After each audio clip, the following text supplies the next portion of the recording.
Hello! Aujourd'hui, dimanche matin, dimanche philosophie, j'ai envie de laisser aller mon cerveau sur un sujet qui me cogite dans tous les sens et je ne sais où aller et j'ai envie de partager ma réflexion. Et moi, je suis une gamine, je me demande toujours, mais pourquoi? Pourquoi? Et pourquoi on fait ça? Et pourquoi on fait comme ça? Et pourquoi tu fais ça? Et c'est vraiment pas pour juger, c'est pour comprendre. Enfin, j'aime bien savoir pourquoi. Et, euh, et là, par ma fenêtre, je vois plein de choses dehors et il y a des choses pour lesquelles j'ai pas de réponse ou des éléments. Par exemple, j'ai vu le voisin d'en face qui... alors, tout le long de cette vidéo, il n'y aura pas de jugement. Parce que chacun fait ce qu'il veut et j'accepte ça. Je veux juste essayer de comprendre comment ça marche. Donc, le voisin était en train de tondre sa pelouse. Et moi, je voyais toutes les petites pâquerettes, toutes les fleurs qui étaient ratiboisées comme ça. Et il faisait du bruit, pas possible, je ne pouvais pas entendre ma musique. Donc, j'étais là un peu, mais pourquoi il tombe sa pelouse? Est-ce qu'il voit qu'il est en train de détruire un écosystème? Enfin, il y a des fleurs qui disparaissent, les abeilles pourront plus manger. Et il n'y a plus d'ombre. Enfin, c'est un habitat pour certains insectes, certains petits animaux qui vivent dans l'ombre, qui se nourrissent d'herbes, qui se nourrissent de fleurs, etc. Et je me dis, mais pourquoi? Et je me rappelle qu'il y a un ami qui m'a dit, ça vient d'un livre, La révolution d'un brin d'herbe ou quelque chose comme ça. Euh, En fait, à une époque, avoir une herbe bien verte, bien plate et courte et parfaite, c'était un signe extérieur de richesse. Et les gens ont commencé à voir leur carré de pelouse parfait pour montrer qu'ils étaient riches quelque part et qu'ils appartenaient à une certaine classe sociale. Et, euh, et je comprends ça parce que notre société, elle a toujours été comme ça, envie de montrer qu'on était bien, qu'on était riche. On allait même se mettre des armatures sous le t-shirt pour montrer qu'on avait un gros ventre, pour montrer qu'on était riche. On m'a dit oui, pourquoi pas avoir de l'herbe verte.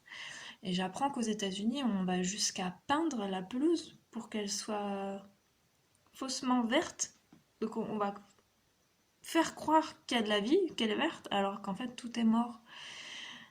Et, donc ça c'était assez fou. Après, pourquoi il le fait? Il y a peut-être une raison.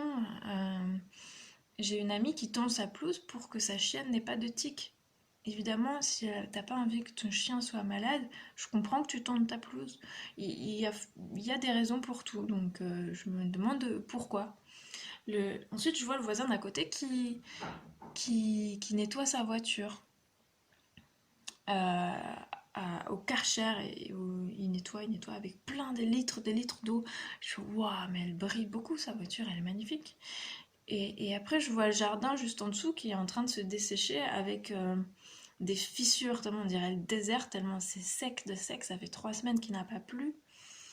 Et je me dis, mais pourquoi on va mettre de l'eau, donc de la vie sur une voiture qui n'est pas un être vivant, et, et que les fleurs ici, les plantes, les rosiers, les arbres n'ont pas d'eau.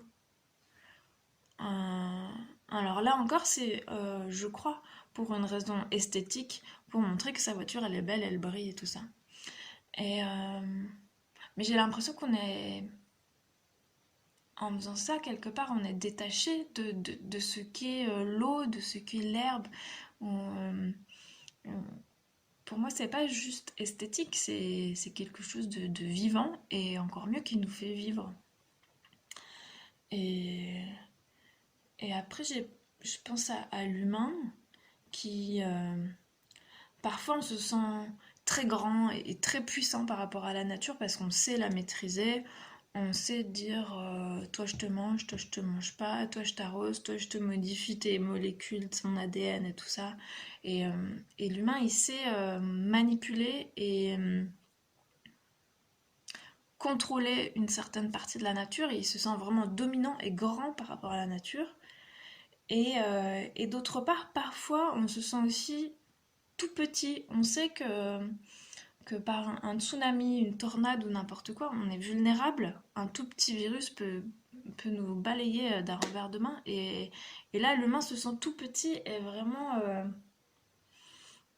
soumis à la volonté de la nature. Donc il y a ces deux parallèles où on se croit hyper fort et puis parfois on est tout petit, on peut rien faire.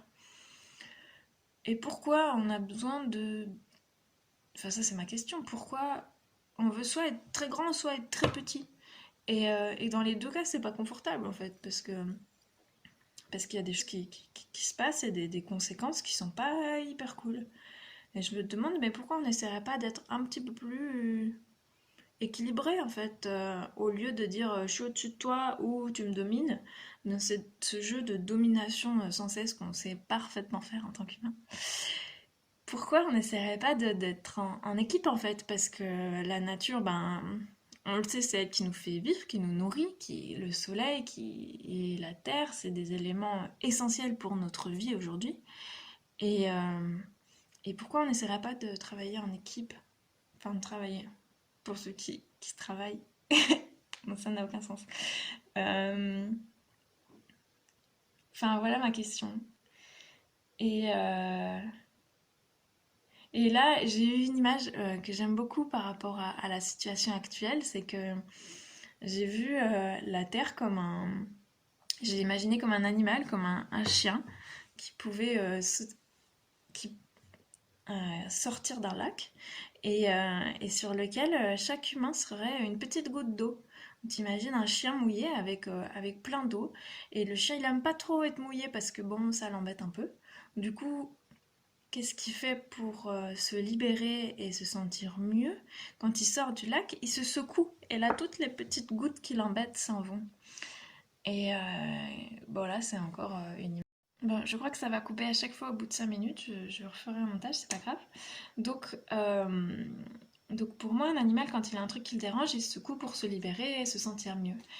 Et que ce soit de la poussière, de l'eau ou quoi que ce soit. Et moi, ce que je crois, c'est qu'on pourrait arrêter d'être cette petite puce qui dérange la Terre et de juste essayer de lui mettre du baume et qu'elle se sente mieux et qu'elle arrête de se secouer. Et on pourrait, par exemple, peut-être vivre en équipe avec elle parce qu'elle, elle nous fait vivre et nous aussi on la fait vivre et on pourrait même l'améliorer, l'aider.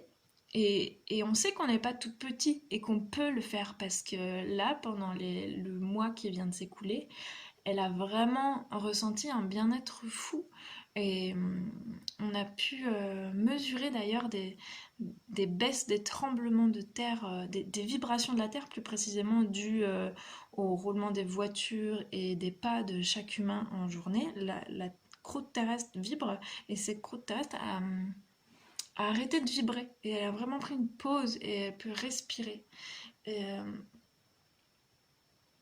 je me perds, mais travaillons en équipe avec la Terre parce que parce que c'est elle qui nous fait vivre et qu'il n'y a pas de dominant-dominé. On est ensemble. Et, ah oui, ce que je voulais dire aussi, c'est que moi, quand je reçois un cadeau de quelqu'un, euh, spontanément, je vais avoir envie de lui dire merci. Je vais avoir envie de lui faire un cadeau en échange.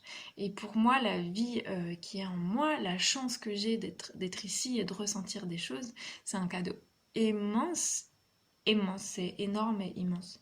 Et ben, j'ai envie de dire merci à la terre quand je regarde le soleil, je dis putain, t'es beau et merci d'être là. Et l'eau aussi, merci d'être là. Et les fleurs, et merci à la terre de me porter. Et voilà. Bon, c'était le dimanche philo et je vous souhaite une belle journée à vous et je vous dis à demain.